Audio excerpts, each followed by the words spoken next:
Halo teman-teman semuanya, di video kali ini kita akan lanjut membahas latihan soal OSNK Matematika SD untuk persiapan OSNK tahun 2025. Nah, bagi kamu yang baru saja menemukan channel ini atau baru saja menonton video ini, jangan lupa untuk like, comment, dan subscribe, karena channel ini akan membahas soal-soal persiapan Olimpiade dan soal-soal persiapan tes. Nah, adapun soal yang kita bahas di video kali ini adalah soal OSNK yang sudah pernah keluar pada tahun 2024. Nah, langsung saja kita ke pembahasan soalnya. Jumlah keliling suatu persegi dan suatu persegi panjang sama dengan 3 kali keliling suatu segitiga sama sisi. Nah, ini kita gambarkan dulu ya. Kita visualisasikan supaya lebih mudah nantinya. Nah, ini persegi ya. Kemudian ini adalah persegi panjang. Kemudian juga ada segitiga sama sisi. Nah, seperti ini.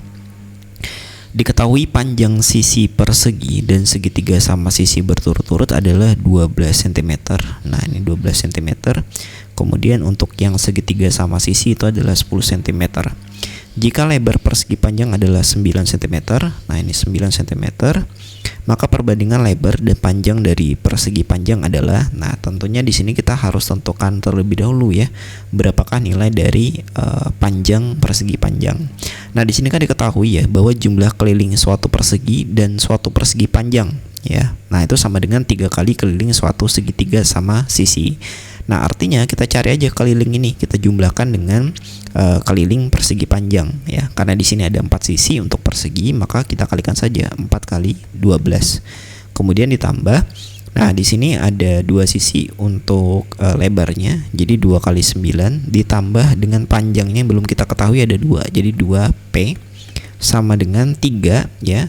3 ini kenapa? Karena di sini diketahui kan 3 kali keliling suatu segitiga sama sisi. Nah, jadi 3 dikali dengan, nah ini kan ada 3 sisi ya. Setiap sisinya panjangnya adalah 10 cm. Jadi 3 kali 10. Nah, 4 dikali 12 hasilnya adalah 48 ya, tambah 18. Kemudian tambah 2P tambah 90. Nah, berartinya di sini 2P sama dengan 90 dikurang 18 dikurang 48 ya. Jadi 2P sama dengan berapa? Ya, sama dengan 24. Jadi P itu sama dengan 24/2. Jadi P adalah atau sama dengan 12. Jadi panjang dari persegi panjang itu adalah 12. Dan tadi kan kita sudah tahu bahwa lebarnya itu adalah 9.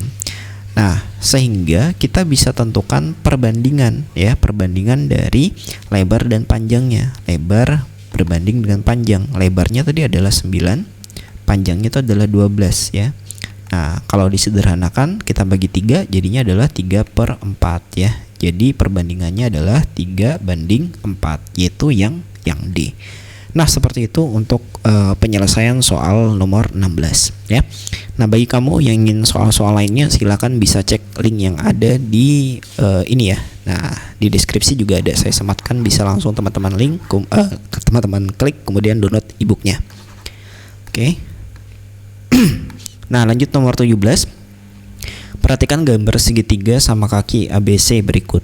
Titik D berada pada garis AB. Nah, panjang T adalah berapa satuan panjang. Nah, ini jangan gunakan teorema Pythagoras ya, karena kalau misalnya kita gunakan teorema Pythagoras akan agak sulit untuk menentukan berapakah panjang T ya. Nah, jadi di sini kita gunakan sistem koordinat saja. Jadi kita akan tentukan jarak titik C ini menuju garis BD atau garis BA gitu. Nah, caranya teman-teman tentukan dulu satu titik yang menjadi pusat ya, yang menjadi titik pusatnya atau 0,0. Kita mulai aja misalnya dari B ya, yaitu 0,0. Nah, kemudian kita cari nilai dari tingginya segitiga yang berwarna merah muda ini ya. Nah, tingginya berapa? Ini kan BA itu adalah 5 ya. Kemudian ini kita anggap aja misalnya apa ya? Misalnya E lah. Nah, gitu. Jadi di sini panjang E itu adalah 4 ya. Nah, maka nanti panjang AE berapa? Ya, kita bisa gunakan teorema Pythagoras ya, yaitu AE sama dengan berapa? Ya, 5/2 dikurang 4/2 ya kan? Jadi 25 dikurang dengan 16 gitu. 25 dikurang 16 itu adalah akar 9 ya. Akar kuadrat dari 9 itu sama dengan 3 ya. Nah, Walaupun sebenarnya kalau teman-teman olimpiade itu harus hafal sudah ya untuk sisi Pitagoras, yaitu 5, 4 pasangannya pasang 3 gitu. Nah, sekarang kita tentukan lagi koordinat dari A ya. Nah, ingat koordinat itu kan X, Y gitu ya. Nah, X, Y. Nah, ingat X, Y. X ini dia berhubungan dengan ini ya, sumbu X atau yang horizontal ya. Kalau Y itu yang berhubungan dengan sumbu Y atau yang vertikal gitu. Nah, maka nanti kita lihat dulu nih dari 0 ke E ini berapa tadi? Yaitu 4 kan gitu. Jadi kita tulis di sini berapa? Yaitu 4. Nah, kemudian Y-nya itu adalah yang apa tadi? Vertikal, yaitu 3. Tingginya kan 3. Jadi 4,3. Nah, seperti itu ya. Nah, kemudian selanjutnya kita bisa tentukan juga titik C ya. Titik C-nya berapa? Ingat, kita tulis dulu sumbu X-nya. Sumbu X itu kan berarti jaraknya dari B ke C. Itu tadi berapa? 8 ya, 8. Nah, kemudian Y-nya itu kan 0, jadi 8,0. Nah, yang masih bingung dengan cara menentukan koordinat harus dipelajari terlebih dahulu ya. Gitu, karena nggak mungkin saya jelaskan di video ini, nanti akan lebih panjang gitu. Jadi teman-teman pahami terlebih dahulu konsep tentang koordinat. Nah, kemudian selanjutnya ya kita cari persamaan garis BA ya. Nah, BA atau sebenarnya bisa juga disebut garis BD ya, atau BD. Nah, caranya gimana? Kita gunakan cara cepat aja ya. Ini kan 0,0 ya, kemudian 4,3. Nah, 4 ini kan berhubungan dengan nilai X, 3 ini berhubungan dengan nilai Y. Kita balik aja. Jadi nanti persamaannya adalah 3X dikurang 4Y sama dengan berapa? Ya, sama dengan 0. Nah, langsung saja seperti itu ya. Oke. Nah, kalau teman-teman masih bingung ya, silakan ini dipelajari, ada pada materi tingkat SMP ya kalau nggak salah. Itu cara menentukan persamaan garis dari dua titik yang diketahui. Nah, gitu. Oke, kita lanjut lagi saja ya. Nah, kemudian berikutnya adalah kita bisa tentukan ya, cari ya jarak C yaitu 8,0 ke persamaan garis 3X kurang 4Y sama dengan 0. Nah, 8 ini kita sebut X, 0 ini kita sebut Y, 3 kita sebut A, negatif 4 kita sebut sebagai B. Nah, kemudian kita bisa tentukan ya jarak dari C menuju garis BD ini tadi dengan rumus berikut. Jadi T sama dengan AX tambah BY tambah C ya. Kemudian per akar kuadrat dari A pangkat 2 ditambah B pangkat 2 ya. Nah, sama dengan, nah ini maksudnya adalah nilai mutlak teman-teman ya. Jadi kalau nanti hasilnya adalah negatif ya, maka kita harus ubah ke dalam bentuk positif, karena nilai mutlak ini menandakan bahwa dia adalah jarak gitu. Nah, kemudian lanjut AX ya. A-nya tadi berapa? A-nya itu adalah 3 ya. Nah, jadi 3 dikali dengan X-nya. X-nya adalah 8 gitu. Ditambah B-nya adalah negatif 4, kemudian Y-nya itu adalah 0 ya, jadi dikali 0. Kemudian A-nya tadi adalah 3, jadi 3 kuadrat langsung saja ya, 9. Kemudian B-nya tadi adalah negatif 4, negatif 4 kuadrat itu 16. Nah, gitu. Nah, ini 3 kali 8 itu adalah 24 ya, 24. Nilai mutlaknya kita hilangkan saja ya. Pasti ini nanti nilainya juga positif kok. Nah, kemudian ini negatif 4 kali 0, 0 ya. Nggak usah kita tulis lagi. 9 tambah 16, 25. Akar 25 itu adalah 5. Jadi jawabannya adalah 24/5, yaitu yang B. Nah, seperti itu. Oke, jadi di sini harus ada 3 konsep yang harus teman-teman pahami. Yang pertama adalah menentukan koordinat, kemudian teorema Pitagoras, kemudian selanjutnya ada 4 berarti ya. Kemudian menentukan persamaan garis lurus, dan yang terakhir itu adalah menggunakan rumus jarak titik menuju ke persamaan suatu garis lurus gitu. Oke. Kita lanjut lagi ke soal berikutnya. Nomor 18. Diketahui tabung A memiliki jari-jari sama dengan tingginya, sedangkan tabung B memiliki jari-jari sama dengan 3/4 tingginya. Oke, kita coba tulis dulu yang diketahui ya. Jadi diketahui tabung A memiliki jari-jari A itu sama dengan tingginya ya, sama dengan tingginya tabung A. Nah, kita tulis ini aja. Kemudian tabung B memiliki jari-jari ya, berartinya jari-jari B itu sama dengan 3/4 ya, 3/4 tingginya. Nah, ini TB berartinya. Nah, jika jari-jari tabung A sama dengan 2 kali jari-jari tabung B, nah ini kita misalkan dulu. Misal, anggap aja misalnya jari-jari tabung B itu adalah R ya. Maka jika jari-jari tabung A ya sama dengan 2 kali jari-jari tabung B, itu bisa kita tulis RA itu sama dengan apa? Ya, 2R kan gitu. Nah, seperti itu ya. Nah, kemudian selanjutnya ya, teman-teman harus ingat di sini. Yang ditanyakan adalah perbandingan luas selimut tabung A dan tabung B ya. Jadi, luas selimut tabung itu rumusnya apa?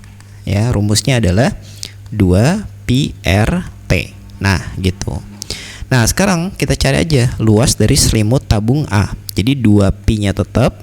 Nah, jari-jarinya tadi itu adalah apa? Jari-jari yang A ya, itu adalah sama dengan 2R. Jadi kita tulis saja 2R. Nah, kemudian T-nya itu apa? Tabung A ya, tabung A tingginya itu kan sama dengan jari-jari A. Nah, jari-jari A tadi adalah 2R. Berarti kita kalikan lagi dengan 2R. Nah, kita kalikan seperti ini. Jadi 2 kali 2, 4 kali 2, 8. Jadi 8pi/². Nah, kemudian cari luas selimut tabung yang B. Rumusnya sama, 2pi. R-nya berapa?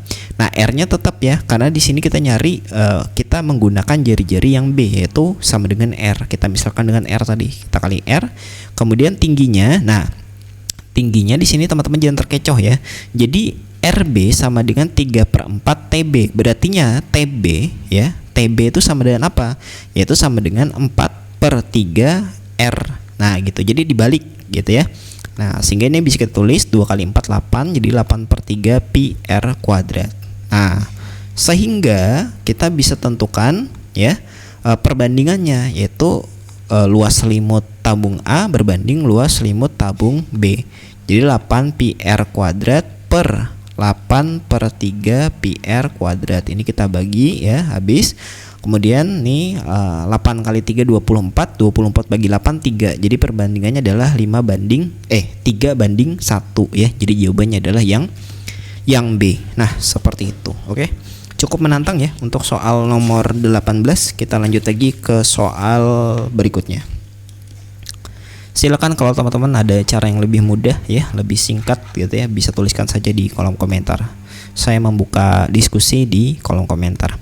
Oke, nomor 19. Perhatikan gambar berikut. ABCD adalah persegi panjang dan BEFGH adalah persegi. Jika perbandingan HB ya banding BE sama dengan 1/3, maka luas daerah yang diarsir adalah Nah, luas daerah yang diarsir ini kan bentuknya adalah apa? Segitiga ya. Kita nggak tahu nih segitiga sama kaki atau bukan, nggak tahu ya, karena tidak dijelaskan di dalam soal, tapi yang pasti adalah segitiga. Nah, di sini kita bisa tentukan dulu ya nilai dari HB. Jadi kan di soal ini diketahui bahwa HB berbanding dengan BE itu sama dengan 1/3. Nah, HB-nya kita belum tahu, jadi tulis saja HB-nya tetap, BE-nya itu adalah 6 ya. Nah, sama dengan 1/3 gitu. Jadi HB sama dengan 6 kali 1 bagi 3. 6 kali 1 6, 6 bagi 3 2. Jadi HB-nya ini adalah 2 gitu. Nah, sekarang selanjutnya adalah kita bisa tentukan ya setiap sisi dari segitiga. Jadi kita bisa gunakan rumus luas segitiga apabila diketahui 3 sisinya, panjang 3 sisinya. Nah, maksudnya seperti itu. Oke, jadi kita misalnya nih panjang DH berapa? Nah, kita cari aja panjang DH. Gunakan teorema Pythagoras teman-teman ya. Berartinya kan untuk DH sendiri 4/2 tambah 4/2. Jadi 4/2 tambah 4/2 ya. Nah, berartinya kan 2 dikali 4/2. Nah, akar kuadrat dari 4/2 kan 4. Jadi jawabannya adalah 4/2 ya. 4/2 itu diubah saja ke desimal ya gitu, karena sudah saya coba kalau nggak diubah ke dalam bentuk desimal maka nanti sulit untuk menemukan jawabannya gitu ya. Jadi diubah saja ke dalam bentuk desimal ya. Jadi 4 akar 2 itu hasilnya adalah 5,64 gitu. Nah kemudian selanjutnya kita cari lagi misalnya DF ya, boleh kita cari DF. Nah ini DF adalah sisi miring juga. Nah ini supaya memudahkan kita melihat segitiga, kita buat aja garis bantu seperti ini. Nah ini kan panjang DA adalah 4, panjang FE adalah 6 kan gitu ya. Jadi 4 dikurang 6 dikurang 4 itu adalah 2, berarti ini 2 gitu. Nah kemudian ya kita cari aja 2 pangkat 2 ditambah dengan, nah panjang dari D ke titik ini ya, anggap aja misalnya titik Z lah gitu. DZ itu sama dengan panjang AE, yaitu 4 tambah 2 tambah 6 yaitu 12. Nah jadi tambah 12 pangkat 2. Jadi ini 4 tambah 144 ya, berartinya berapa itu? 148 ya. Nah 148 kalau dipecah itu jadinya adalah 2 akar 37 ya.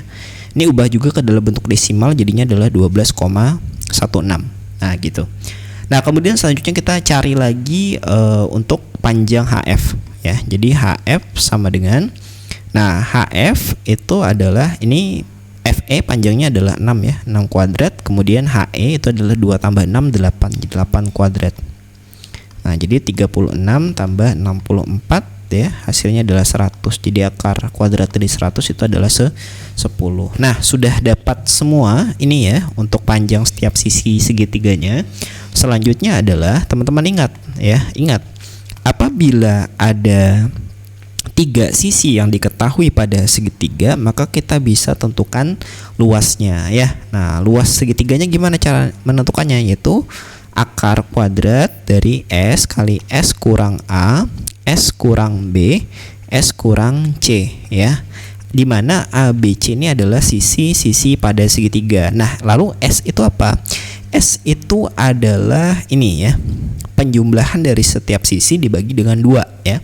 Nah kita tulis di sini saja. Jadi S itu sama dengan, ditambah aja teman-teman ya. Jadi 5,64 ditambah dengan 12,16 ditambah dengan 10 dibagi dengan 2 gitu. Nah didapatkan nanti hasilnya itu adalah 13,9. Nah 13,9-nya ini kita tulis di sini ya. Nah lalu kita kurangkan nih, S dikurang A, artinya 13,9 dikurangi dengan 5,64 ya, berapa itu? 1,74 ya. Jadi 1,74. Kemudian 13,9 dikurangi 12,16 ya. Nah, berapa itu?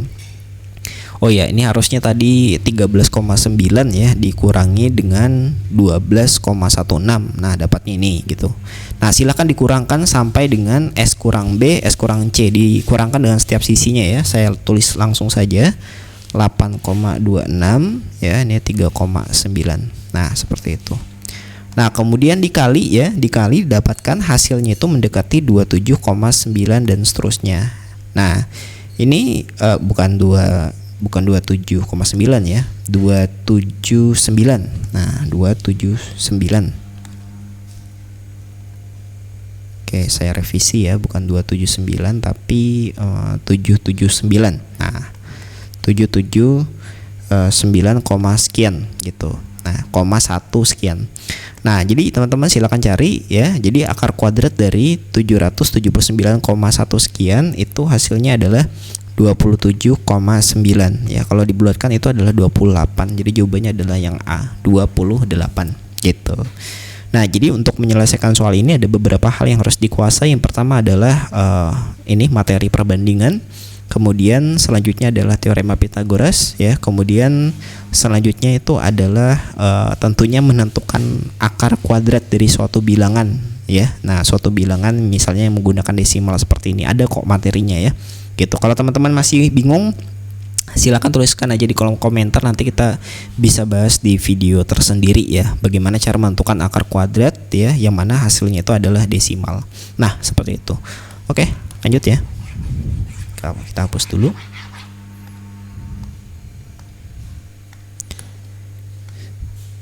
hasil ujian matematika di suatu kelas yang terdiri dari 20 siswa berada pada interval 56 dikurang 100 ya. Jadi ini diketahui berartinya nilai N-nya ya. N-nya itu adalah 20. Kemudian interval. Nah, intervalnya itu 56 sampai 100. Rata-rata seluruh siswa di kelas tersebut adalah 68 ya. Jadi rata-rata awalnya ini adalah 68. Nah, artinya di sini kita bisa tentukan sigma dari XI awalnya ya, gitu. Yaitu berapa? Yaitu 68 dikali aja dengan 20 ya. 68 dikali dengan 20 hasilnya berapa? Ya, jadi 1360 ya. 1360. Nah, seperti itu. Sebanyak 3 siswa mengikuti remedial dengan nilai maksimum 75 ya. Nah, artinya 3 siswa yang mengikuti remedial itu adalah siswa yang nilainya terendah ya. 3 siswa yang nilai yang terendah. Kita asumsikan saja nilai terendahnya adalah 56. Nah, kemudian setelah dia mengikuti remedial dapat nilai maksimumnya adalah 75. Nah, artinya di sini kita bisa cari kenaikan nilainya ya. Nah, kenaikan nilai ya. Karena ada 3 siswa, kita tulis saja 3 dikali. Nah, yang remedial tadi kan adalah 3 siswa yang nilainya paling rendah yaitu 56. Kemudian mereka dapat 75. Berartinya 75 dikurang 56 kan gitu. Jadi 3 ya dikali dengan berapa nih? 75 dikurang 56, 19 ya. Nah, 3 kali 19 itu sama dengan 57. Nah, sekarang kita bisa tentukan ya sigma XI barunya. Nah, gitu. Nah, teman-teman yang bingung ya, sigma XI itu maksudnya apa? Jadi kan kalau di rata-rata itu rata-rata ya, itu adalah jumlah. Nah, bahasanya itu adalah jumlah data dibagi dengan banyak data. Nah, itulah yang disebut sebagai sigma XI gitu ya. Nah, data yang dijumlahkan semuanya itu disebut sebagai sigma XI. Siapa tahu ada yang belum familiar ya dengan penggunaan simbol ini. Nah, kemudian selanjutnya kita bisa tentukan sigma XI barunya ya. Nah, yaitu apa? Yaitu 1360 ini kita tambahkan dengan kenaikan nilainya tadi, yaitu tambah 57. Ya, jadi hasilnya adalah 1417. Nah, sekarang kita bisa cari rata-rata yang baru ya. Rata-rata barunya berarti 1417 dibagi dengan 20. Nah, hasilnya adalah 70,85. Jadi jawabannya adalah yang C. Nah, seperti itu untuk penyelesaian soal nomor 20. Oke, semoga bisa dipahami teman-teman ya. Nah, mungkin sekian untuk pembahasan kita di video kali ini. Terima kasih kepada teman-teman sekalian yang sudah menonton sampai akhir ya, dan sudah subscribe, bahkan sudah share, bahkan sudah berkomentar di konten saya, di akun saya ya. Semoga yang belajar dengan sungguh-sungguh nanti bisa mendapatkan nilai terbaik dan bisa lolos bahkan sampai ke tingkat nasional. Oke, terima kasih banyak. Saya akhiri, wassalamualaikum warahmatullahi wabarakatuh.